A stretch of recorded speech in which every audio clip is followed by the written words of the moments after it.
Hi friends, my name is Trish Roberts. You're watching Faint Signals from Vega. So I had a little bit of trouble connecting this morning. I live in a rural area, so sometimes it... Normally I do these live stream reels on Facebook, but there's been some schedule issues when live streams happen on that page in the evening, so I sort of thought I would start doing some live streams here while there's that bit of a clash. So anyway, today I wanted to, you've noticed that the last few days I've been talking about Yemen, and I'm going to include Yemen in this talk because there's a genocide happening there right now, fully backed by the US, and it was started during the Obama administration. And it was started during the Obama administration, and it's been going now for 3 years, approximately 3 years, and so that's something that we have to pay attention to and call out for the end of, because it's happening right now. But what I was going to talk about this morning particularly was we often sort of, as humans, we tend to always blame somebody externally for what's happening. Excuse me. And it's just something that we do. Whether it's when it's brought to our attention that there's lots of animals being killed, being treated cruelly or whatever on farms, instead of looking to ourselves as that we're the reason why these animals are on the farms because we're not vegan. Instead, we sort of will look for all kinds of external, things to blame, like corporations and businesses and the farms that breed these animals into existence for us to use as resources. And that's just something that we tend to do. We don't like to think that we might be the cause of their suffering, and that it's actually in our hands. This suffering is in our hands. The suffering and killing of these animals is in our hands because we're the ones that create the demand for those animal products. They wouldn't be there if we didn't create demand. And that's just one example of how we tend to always look outwardly, blaming others and and large entities for what's going on. We even do that, we do that in all sorts of ways. Like, for example, what's happening in Yemen. We can say, well, isn't it awful that this government, the United States government, which is fully backing this genocide in Yemen that's happening right now, aren't they awful? But the fact is that if we're a United States citizen, we've put those people into power. We voted them in, and we've continued to vote these kinds of people into power over many, many decades or even hundreds of years. And we, instead of, when things start to go awry, which they started, the military-industrial complex, Eisenhower warned about the military-industrial complex back in the 50s, saying that that they would, it was dangerous, and, that we shouldn't let it get out of control. Well, we have let it get out of control if we're a United States citizen. And now, they've been running the show for a very long time, including the CIA, overthrowing governments left and right, democratically elected governments. 81, in fact, between 1946 to 2000. They've attempted to or have successfully overthrown democratically elected governments, most of them, during that time, and it goes on unabated, my country included. They admitted they overthrew the Gough Whitlam government in 1975. That was a democratic socialist prime minister. But what I'm trying to say is that we've allowed this to happen. We've allowed these things to happen over time. It just didn't suddenly happen. For example, Donald Trump didn't suddenly happen. This has been leading up to and assisting to this point where now, and Obama put in all sorts of, sort of gave him all sorts of abilities to do what he's doing now, dismantling the Environmental Protection Agency and basically giving corporations a free-for-all with non-human animal habitats. And of course, that's because most of us aren't vegan, and we see them as sort of secondary to what we do. But I mean, this is all sort of a result of our lack of inaction, and also a combination of being non-vegan, a combination of buying into tribalism and thinking that our little area is the most important thing, and not thinking in terms of a global community. And neoliberalism is set in, and that's the other thing. It's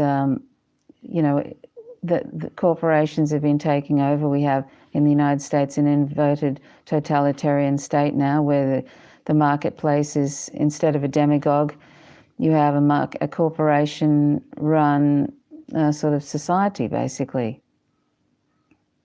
And you can look that up. Sheldon Wallen, who died about a year ago, he wrote a book. I think it's called Democracy Incorporated. So that's a very interesting one about inverted totalitarianism. But since, it's our lack of inaction. Instead of, we think in terms of our family. Some people, this is something that's promoted in the media. Family is the most important thing. Or as over time, it's become the individual is the most important thing. That has gotten us this idea of, individuals being the most important thing, has gotten us into this mess we're in now, where we don't see other people. We don't see people in other countries, for example, Yemen or the Palestinians. We don't see them as our brothers and sisters, as a global community. Instead, we are caught up in a sort of patriotism or tribalism, or just being interested in ourselves and how the world, what we can get, this sort of selfish sort of thing, what we can get for ourselves as individuals. And neoliberalism has fed into that, because in neoliberalism and capitalism has fed into that by, buy this, buy that, this will make you feel better, that will make you feel better. Doesn't matter about what that does to the planet or what that does to other people in other countries with slave labor and all sorts of things. Buy it, buy it, buy it. And that has made us, that has fed into our selfishness. And I sometimes think, like I was listening to Abby Martin, the journalist Abby Martin, who's an amazing journalist. She does the Empire Files program. I mention her often because I think she's one of the most important journalists around today in relation to exposing the crimes of empire, and hopefully to get us to wake up that U.S. empire is the greatest threat to world peace, and that it needs to come to an end. It needs to be dismantled, basically, and a lot of these problems will end. So she's a very important journalist, and there's a few others that I can mention too. But she was talking last night on her Media Roots podcast, and I encourage you to subscribe to that, Media Roots Radio. You can find it on SoundCloud, and I'll leave a link to that. And last night she was talking in their last, Robbie Martin and Abby Martin, in their podcast recently, they were talking about how there's about 500 Palestinians in the recent Great March of Return were shot in the head. Not all of them died, but they were shot in the head by snipers during the Great March of Return, which was a peaceful protest. They were unarmed. So that's, they're intentionally trying to kill, assassinate unarmed Palestinians. And she started crying during that podcast. And that's the sort of person she is. She's doing her journalism because she sees everything as the global community, that all these people we're all related. I mean, we literally are all related, and I go further than that. And non-human animals and human animals, we are a global community. That's why I'm vegan. I don't want to be exploiting and oppressing non-human animals. That's why I'm vegan. I don't eat, wear, and use animal products to the best of my ability, even though animal products are in chairs and computers and phones and all sorts of things. I don't eat dairy, eggs, flesh. I don't wear wool, leather, fur, etc. I don't want to use sentient animals as resources. So I take that global community in a larger sense. And I don't know where Abby is on that, but anyway, I'm just throwing that in there because veganism is a very important thing to me, and it should be a very important thing to everybody who's into nonviolence and justice. But anyway, so Abby was talking about, she started crying because she was very, very moved. She cares about the Palestinians. She cares about the vulnerable, about disenfranchised groups. And just before that, she was talking about, and she said, the Palestinians often ask, does the outside care about us? People in Gaza, there's a blockade and they can't really go anywhere. And they asked, does the outside world care about us? Well, that's a good question, isn't it? It's a good question too, that the people in Yemen, the children that are dying at a rate of one child every 10 minutes because of famine and disease, and this is caused directly by US empire and Saudi Arabia bombing them in an intentional genocide, which is not being it's not being given any airing really in the mainstream media. And what are Congress members doing? But the question is, do we care?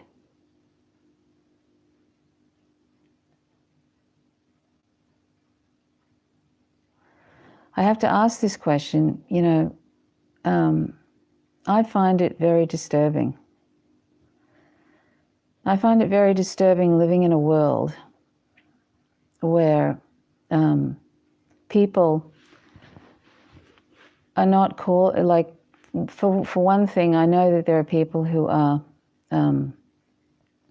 who only follow mainstream news, and it's very difficult to find independent journalism, but it is possible. And so they just follow mainstream news, and they follow something that feeds into, to a degree, to some people's discriminations. It feeds into the racism and the xenophobia, which is intentional. And it feeds into the otherization of that group to the point where we don't see them as human. And that's been done to the Palestinians. And that's one of the reasons why they've been almost completely abandoned by the West. Because they've been vilified to the extent that people don't see them as human. And within Israel, the apartheid state of Israel, they're not seen as human. Most people, I'm not saying everybody in Israel thinks that, the apartheid state of Israel, but xenophobia and racism is so extreme now. It's literally genocidal racism. They openly call for the killing of Palestinians. They want them gone, dead, exterminated. And I use that word exterminated. It's sort of Nazi-esque what they're doing to Palestinians. But I'm trying to say that I'm finding it almost untenable mentally, psychologically, to live in a world where, like I started this talk saying, we're responsible in many ways for what's going on because we haven't spoken out. And to a degree, we've been kept in the dark. I have in my own country. You never hear anything, any real information about what's been happening for decades to the Palestinians. You just don't. I haven't. Anybody in the Middle East, in my country, in Australia, has been sort of, any time you ever saw any images about the Middle East on TV, and that includes the public broadcaster, the ABC, I'd say 98% of the information that we would get in Australia, and I'm sort of in 58, so I've, this has been going on. I've seen this sort of presentation of Middle Eastern people, which is very distorted. So since the 60s, it's been going on as long as I've been alive, and people, what you see is images of people on the backs of cars waving rifles in the air. It's Middle Eastern people, and I should use Western Asian because Middle Eastern is sort of a colonialist word, but people in the Middle East, I'll use that just for the sake of, what we're used to hearing, are often presented in that way of violent. They're presented as violent people who are chaotic and who just want more violence. That's how people in the Middle East have been presented to me as a citizen of Australia by the mainstream media my entire life, almost 6 decades now. And that can't help, that propaganda, completely dangerous propaganda, can't help but have an effect on people, except that because the West is, there's this white supremacist thing in the West, where because we're white, we think that, there's this underlying attitude that we think we're superior, and that there's that these other countries they need our help. It's that sort of white man's burden kind of thing. The white man's burden, the British going in and helping, here and there, helping these poor brown and black people, that kind of attitude. That still runs in the West on some level, on a DNA almost, this white supremacist attitude. And we in the West, white people, on the whole, not everybody, but seem to, and that's why, one of the reasons why a lot of people in the West are quite happy to let these things go on and on and on. The things that are happening in Yemen, the things that are happening in Palestine, they're happening to other. They're happening to other. These less than human people. These people who like violence, that they don't know anything else but how to be violent, that sort of thing. That there's that's sort of an underlying attitude, and that we in the West benefit from the imperialist wars and everything. We in the West benefit from that. We benefit from their resources, and we benefit from the managed chaos that the US empire does. I mean, right now, my government, the Australian government, I'm not aware that they've said anything about the genocide led by the Saudis, but fully backed and participated in by the US. They haven't said anything about that as far as I'm aware. And I don't think you see it on television, and if it is presented on mainstream media, it's presented in a distorted way. It's not putting full responsibility on the US and Saudi Arabia and the United Arab Emirates And I think the UK is even involved in this somewhere. They sell weapons to Saudi Arabia. So does Canada. You know, that's the thing. Everybody is profiting from this genocide in Yemen. The UK, I think Saudi Arabia is its biggest buyer of weapons. The Canadian government, Trudeau, who everybody thinks is just fabulous, he sold a whole lot of tanks, I think, or something. He sold a whole lot of armory to Saudi Arabia. You know? And so the West is profiting from the destruction of every single country in the Middle East.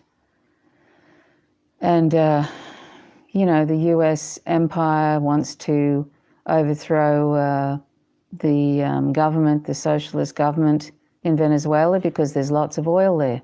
So they do their darndest to meddle in Latin American countries, funding the opposition like they do in Venezuela, and you get the full backing of the mainstream media about that. You know, this is why, you know, this US empire has to come to an end, because it's literally the greatest threat to world peace today. But what I'm trying to say is that the reason, you know, this has come to this head, the reason we're on the brink of extinction is because we've been totally caught up in our own, we haven't seen ourselves as a global community. We've allowed these artificial borders, you know, these artificial borders of countries, you know, these countries that we've artificially called Australia and, you know, USA and all of this. We've allowed our little tribalist things, our tribalism and our, you know, self-involvement, and by this, by that, to bring us now to the point of extinction of our species, taking most species with us. And the planet will go on without us, and we're just a blink of an eye in our appearance on this planet, you know, in relation to how long this planet has been here. Oh, I've got a little friend in the back. Excuse that little collar that she's wearing, that's actually a bird deflector. When I let her outside, I go outside and she has a little collar on to alert birds. Anyway, so that's Alia. Anyway, my point is that we're really we've allowed this to happen, each one of us, if we haven't been paying attention. You know, we haven't been paying attention, and now all those that haven't been paying attention and who have been benefiting from this, from this US imperialism in the Middle East, are now sort of, they're being affected too. White people are being affected too.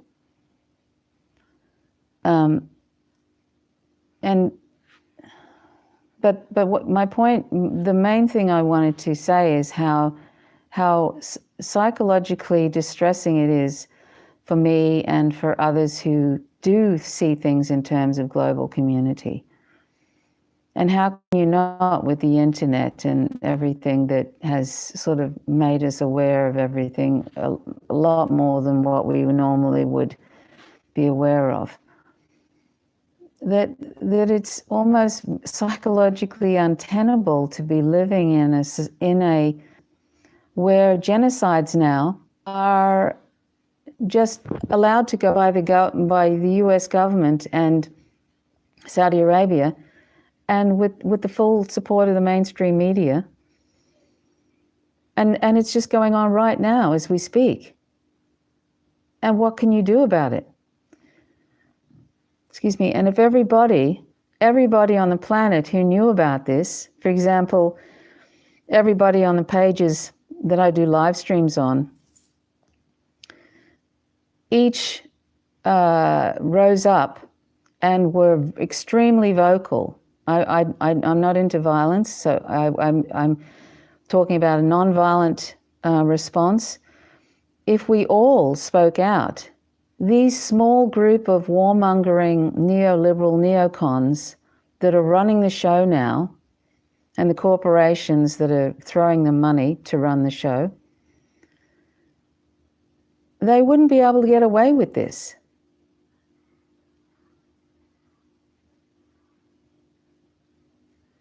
If we were all speaking out against this, it wouldn't be able to go on and on and on. If everybody was saying, this is outrageous, what's happening in Yemen. If we were saying, this is outrageous, it's outrageous what's happening in Yemen right now. 1 child every 10 minutes is dying from disease and famine. And it's all our fault. It's all our fault. The US government and Saudi Arabia are committing a genocide right now in Yemen, right now. And what are we doing about it?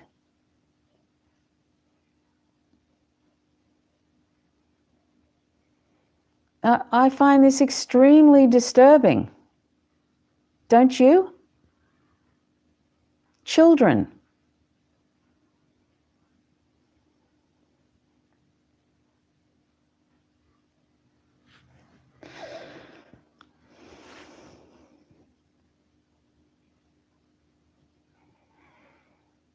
Extremely disturbing. And what's happening to Palestinians? Palestinians have been all but abandoned. They've been all but abandoned. And they're being shot like animals, in quotes, in Gaza, for simply wanting to be free and to be able to live like other people. Shot at a fence of an open-air prison. In the heads, 500. And children being shot, and people with no legs in wheelchairs being killed, and medics being killed. Raza al-Najir running away with her hands in the air. She was a medic, 21. Shot in the back, through the heart, came out through the heart. And all she was doing was trying to treat the injured, and there were thousands. There was over 10,000 injured in that great March of Return. Simply, that all they were doing was wanting to be free and to be able to live like other people in that awful apartheid state of Israel.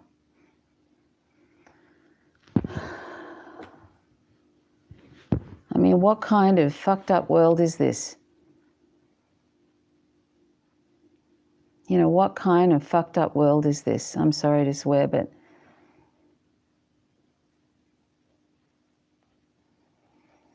so I'm finding, this lack of response. I know things are changing a bit for Palestinians because people have suddenly, I don't know what's taken them so long, but they've suddenly woken up that something is very wrong. It's taken people being murdered, in a march, unarmed, by snipers in Gaza, for people to wake up. Some people, anyway. So anyway, the thing is, though, if everybody spoke out about this probably wouldn't be able to go on. Excuse me.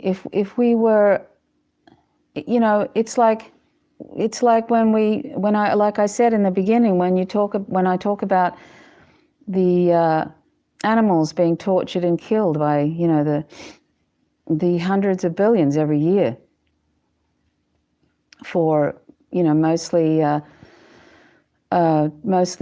sort of palate pleasure, really, because we don't need animal products at all to survive. And, we can easily meet our nutrition requirements from plants and other animal sources. And people wring their hands and go, oh, isn't that awful?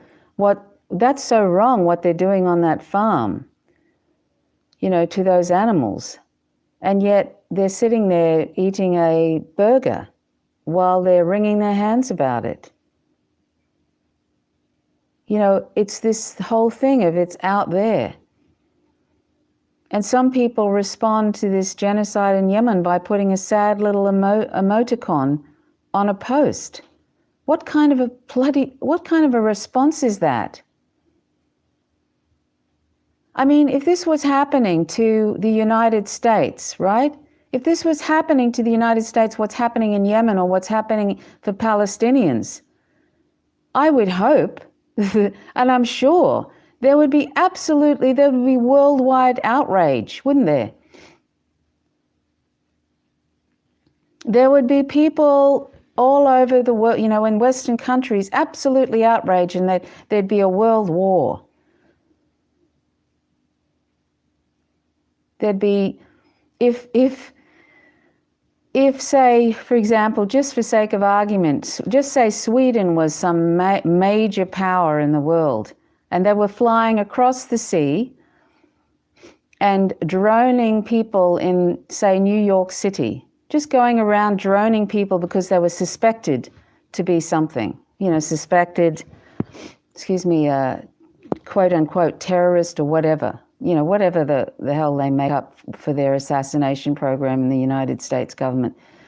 Just say that was happening and people were being droned, whole buildings were being sort of bombed from the sky to knock off somebody, to kill somebody. Whole apartment blocks and infrastructure, like Saudi Arabia is doing for, in this pretense of trying to get Houthis or whatever, killing, bombing hospitals and ports that deliver food, to 80% of the people in Yemen. Imagine if, they were bombing New York harbor and bombing all the ships in there, Sweden, going across and just bombing infrastructure. Can you imagine it? It's unimaginable, right? Why is it unimaginable? Because it's the West?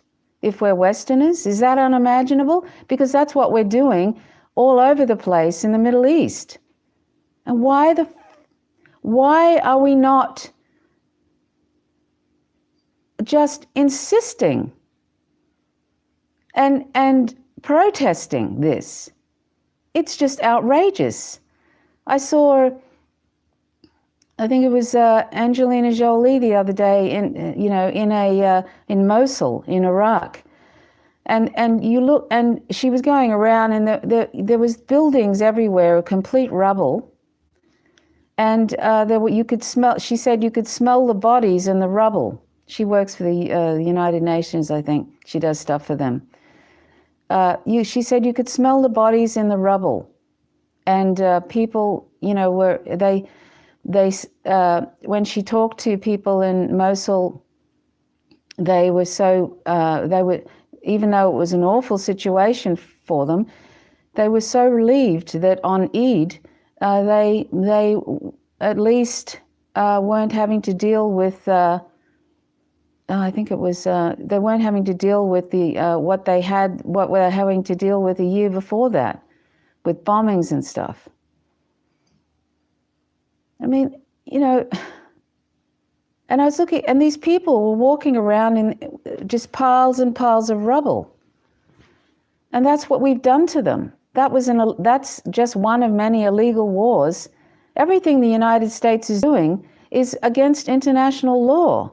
None of these countries, like Syria and all these, none of them are any threat to them whatsoever. This is all against international law, and that Iraq war was started on a lie.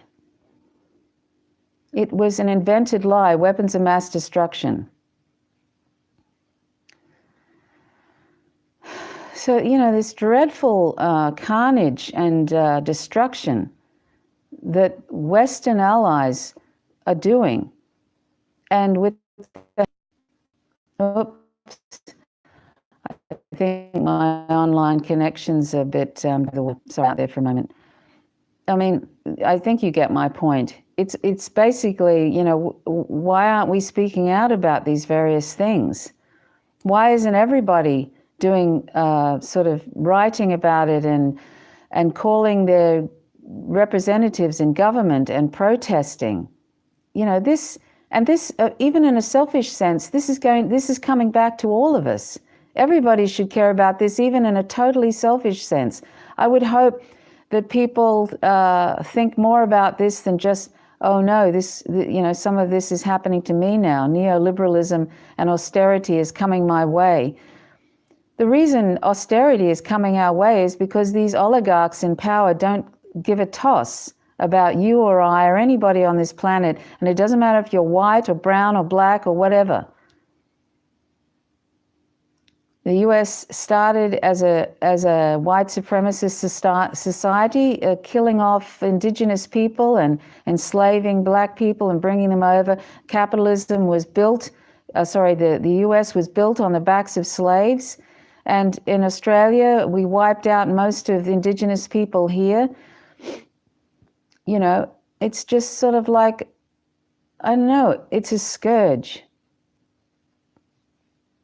We can do something, though, right now. We have the power because there's more of us than there are of these oligarchs. And by the way, U.S. empire is now it's falling, and it's freaking out. Economically, it's being taken over. It's the power. China is becoming a big economic power. And why not? I mean, the United States sees China as a big threat. The Pentagon even put out a report that they're no longer interested in terrorism. Terrorism was just like a Trojan horse to destroy the Middle East. But they're no longer interested in terrorism, in quotes. They're interested in China and Russia because they pose a threat to their hegemony. They actually came out and pretty much said that. They didn't use the word hegemony, but it's like they see them as a threat because they're an economic threat. And so the United States is the United States government and the inverted totalitarian state they have there is freaking out. And they're wanting to end any sort of what they see as a challenge. It's okay for the United States to do this to other countries and to be dictating economic terms to people. But it's not okay if there's anything that is reciprocated. So this is where we're at now. The U.S. empire now is a very dangerous empire because it basically wants full spectrum dominance by any means necessary, and I mean that, by any means necessary. And it could end up in a big mushroom cloud. I don't know. I don't know how stupid these people are, but they might sort of go, well, if U.S. empire is going to fall, we're going to take everybody else with us. It could be that crazy. But each one of us, like I started this talk, each one of us could do, if we all spoke out. This is the terrible thing. If we all spoke out against these dreadful crimes that are happening, and war is a crime. I don't see individual acts as war crimes. The whole thing is criminal. But if we all spoke out against these dreadful things that are going on and stop voting for these people who support it, including the likes of Bernie Sanders, who has supported so many imperialist bills over the decades, and he's been promoting anti-Russian propaganda, and he's promoted regime change in Syria. He's thrown Palestinians under the bus when he signed that letter with I think it was 100 other senators last year, saying the UN to stop their bias against Israel. But he speaks out of both sides of his mouth. He's okay with the drone program. He said if he was if he was president, he would still continue on the drone program. That's killing women and children. You know, I don't know why people who think of themselves as progressives still support that man. I have no idea. It's sort of disturbing to me. And he's going to lead them up the garden path in 2020. He's saying all the right things, that, you know, throwing a little bit of candy to the progressives, you know, talking about how wrong it is, these wars, and throwing some stuff about Palestinians. Sorry, the connection.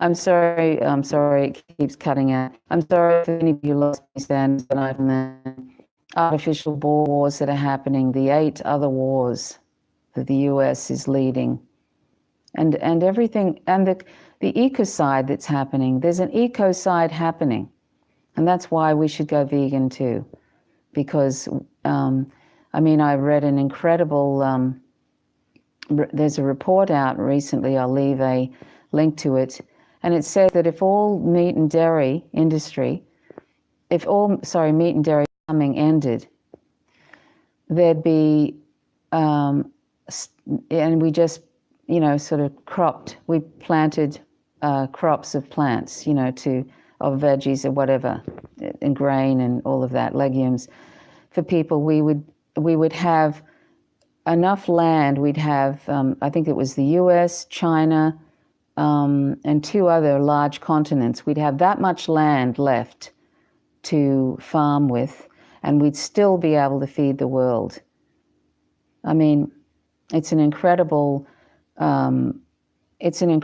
report. It just shows the devastating effects the meat and dairy industry have on so many things, including fish farming and whatever.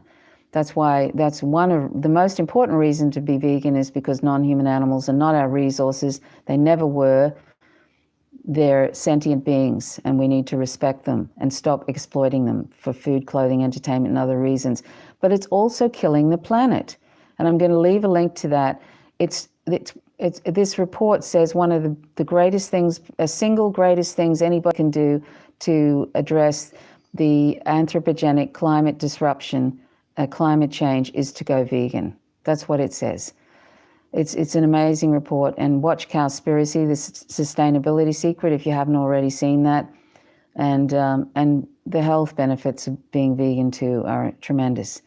So I'm going to leave it here, but I'm sort of finding it very, very disturbing, this lack of the lack of interest in things that happen to brown people and black people. And yet, if this was the same things were happening overseas, happening in the United States, that's happening to people in Palestine or people in Yemen, there'd be outrage all over the world. It just would be unthinkable, and there'd be a world war. So why is that? Is it because we're just big racists, big white supremacist racists, that we just, it's not okay for this to be happening to Western people, but it's okay that we're doing this to brown and black people in Western Asia and elsewhere?